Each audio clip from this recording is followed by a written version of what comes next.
मैं उस सुअर की औलाद को मैं यही बोलना चाहता हूँ कि तेरी माँ ने अगर एक बाप का औलाद तेरे को जना है तो तू आके दिखा। खाली मर्द का औलाद है, बस सामने आके दिखा। बस मुल्ला लोग को क्या समझता है? तेरे को भी मुल्ला बना देंगे हम लोग। योगी आदित्यनाथ, तुम्हारा भी दिन बहुत नजदीक आ गया है, समझे? जो उल्टी सीधी जो भाषण दे रहे हो ना, ज्यादा दिन तुम्हारा चलने वाला नहीं है। अकबर अली उर्फ छोटे सुअर, गुस्सा इतना तेरे लिए और तेरे परिवार के लिए अच्छा नहीं है।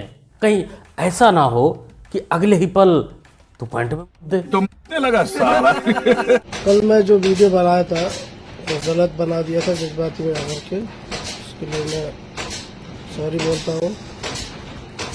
जितने भी मेरे फेसबुक फ्रेंड है दिल पे मत लेना, जज्बाती होकर के जो है मैं वीडियो डाल दी। कोई बात नहीं सुअर, जज्बात में आके जब बोला है तो जज्बात का इलाज यूपी पुलिस बड़े अच्छे से करना जानती है, उनको तनिक भी दिक्कत ना होने वाली है। दोस्तों, इसका नाम है अकबर अली और ये गोरखपुर का रहने वाला है। और अभी के टाइम पर जब ये वीडियो बनाया, जब योगी बाबा को धमकाया, तब ये सऊदी में रह रहा था। और इसी सबके देखते हुए गोरखपुर पुलिस ने इसके ऊपर लुकआउट नोटिस जारी कर दिया है।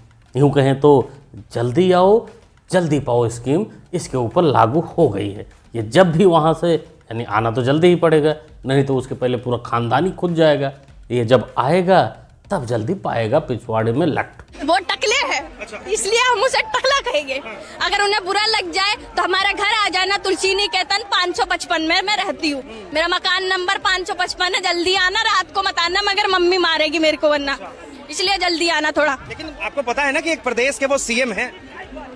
सीएम हो चाहे कोई भी हो, जब हक की बात करेगा तो उसके साथ है, जब ना हक की बात करेगा तो उसकी माँ बहन एक करने का भी दम है। बिल्कुल बिल्कुल दम रखना चाहिए और दम रखो।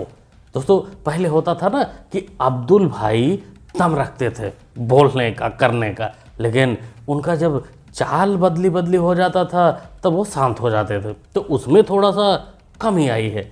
लेकिन उनकी बहनें उर्फ बीवियाँ, वो अब औकात देखेंगी। वैसे अब इस कोठेवाली को किसी ने बताया नहीं कि देखो, उत्तर प्रदेश की पुलिस, बाबा की पुलिस सिर्फ जेंट्स ही नहीं ऑपरेशन लंगड़ा चलाती, लेडीज भी चलाती है। महिला पुलिस भी पिछवाड़े में गोली मारकर टांगना जानती है।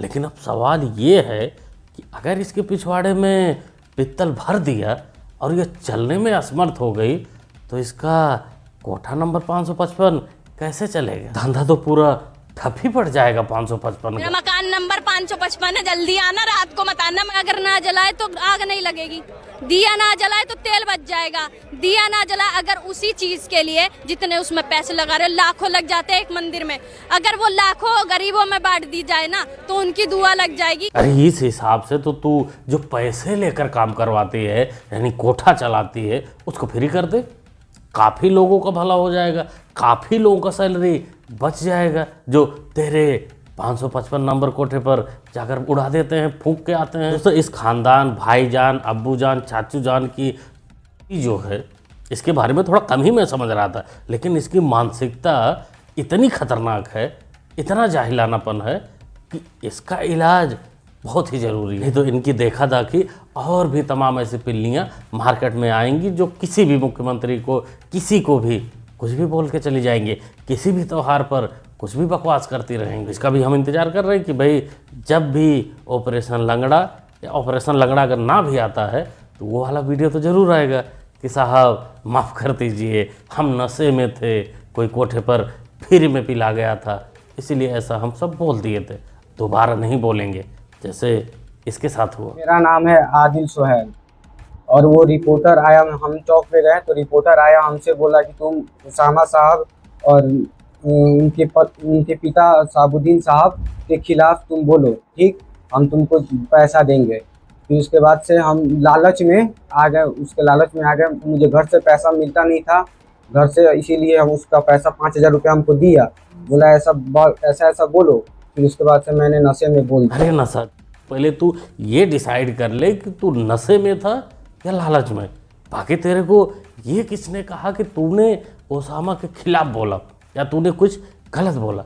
तूने तो वही बोला ना जो सच्चाई था, जो तेरे दिल में था, जो तेरे आका बताते थे कि ओसामा अगर वहाँ से नहीं जीता तो तांडव करेगा। ओसामा का बाप जो था शहाबुद्दीन, वो गुंडा था, वो पोस्टर फाड़ने पर लोगों को घसीट कर ले आने के लिए बोलता था, यही सब तो तू बोला था।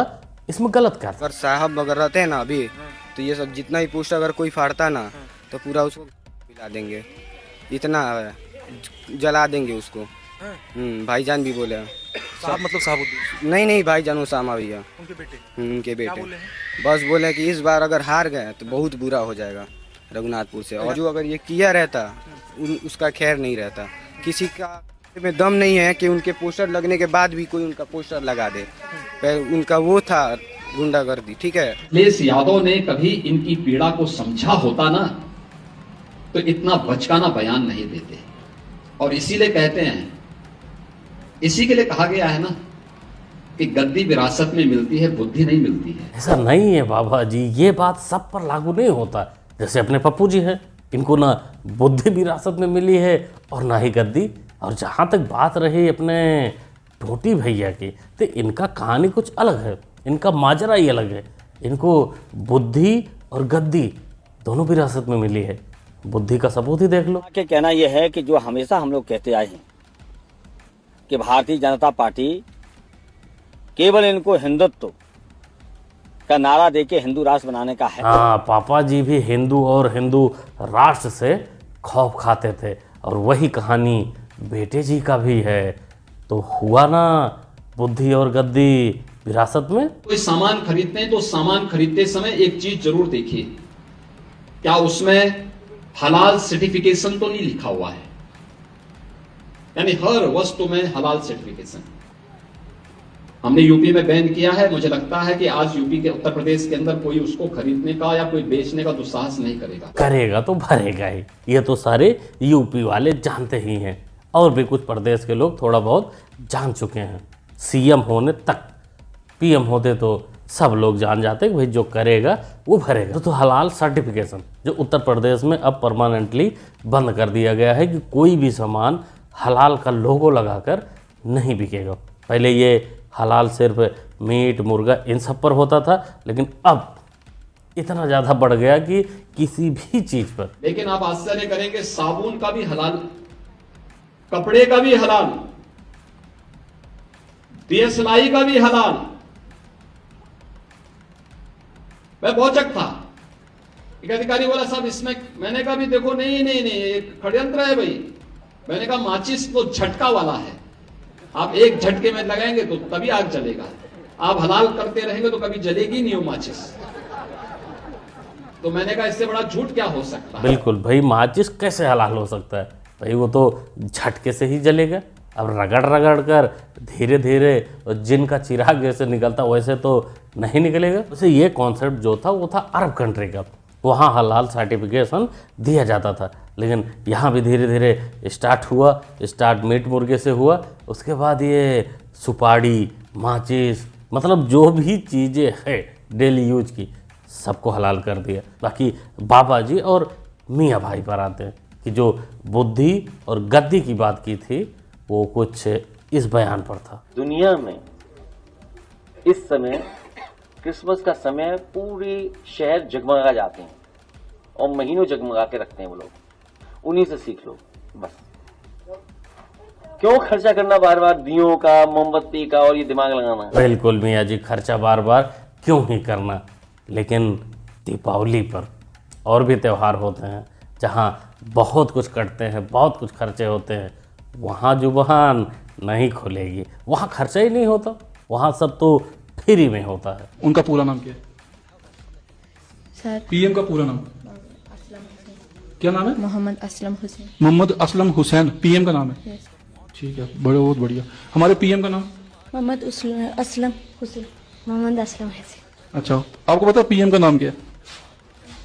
पीएम का नाम मोहम्मद असलम। पत्रकार महोदय, आपसे निवेदन है कि आप ऐसे मदरसे में जाया करो तो पहले ये बताया करो कि पीएम का मतलब क्या होता है। अब ये बच्चियाँ, ये मदरसा छाप बच्चियाँ पीएम का मतलब अपने अब्बू जान को समझ रही हैं, इसीलिए सबका नाम एक ही बता रही हैं। बाकी मुझे जहाँ तक लग रहा है कि इनके केंद्र में ही गड़बड़ है। इनका जो केंद्र है, केंद्र सरकार है, उसी में गड़बड़ है। केंद्र सरकार ठीक रहेगा सब ठीक हो जाएगा। अब बस लगाइए, हम देने को तैयार हैं। लगाइए सर, जान की हिफाजत करना सबका काम है। हम हो, आप हो, कोई हो, ये नहीं पसंद। ठीक है, वादा? रुक जाइए। बेटियां हैं? हाँ, 2 बेटियां हैं। लो मिठाई खाओ हमारी तरफ से। अब पापा को हेलमेट लगवाओ, आप भी लीजिए आगे से, बिना हेलमेट के। पुलिस वाले अंकल, तुमने कूल बनने के चक्कर में पैसे तो बांट दिए, लेकिन असल में इनको प्रोटेक्शन बांटना चाहिए था, जिससे परिवार लिमिटेड हो और गाड़ी पर, बाइक पर, स्कूटी पर ओवर सवारी ना हो। लेकिन आपको तो कूल बनना था, आपको तो दिखाना था कि मैं पैसे दे रहा हूँ हेलमेट के लिए, मैं पैसे बांटता हूँ। तो सवारी 3 है, उसका चालान नहीं कटेगा ना, नियम में नहीं आता ना। जब कोई 3 सवारी बैठाकर जा रहा हो तो उसको पैसे दे देना, चालान मत काटना आज के बाद। क्या कहते हो दोस्तों, क्या बोलना चाहते हो इन भाई के ऊपर, इन कूल चचा के ऊपर? कमेंट करके अपना ओपिनियन जरूर शेयर करना। बाकी ओवरऑल पूरी वीडियो आपने जो देखा उसमें किस क्लिप पर आपका क्या रिएक्शन है, कमेंट बॉक्स में अपना राय जरूर शेयर करें। मुन्ना भाई को सपोर्ट भी कर सकते हैं चैनल को सब्सक्राइब करके, क्योंकि सब्सक्राइब करना होता है बिल्कुल फ्री। मिलते हैं अगले वीडियो में। Thanks for watching.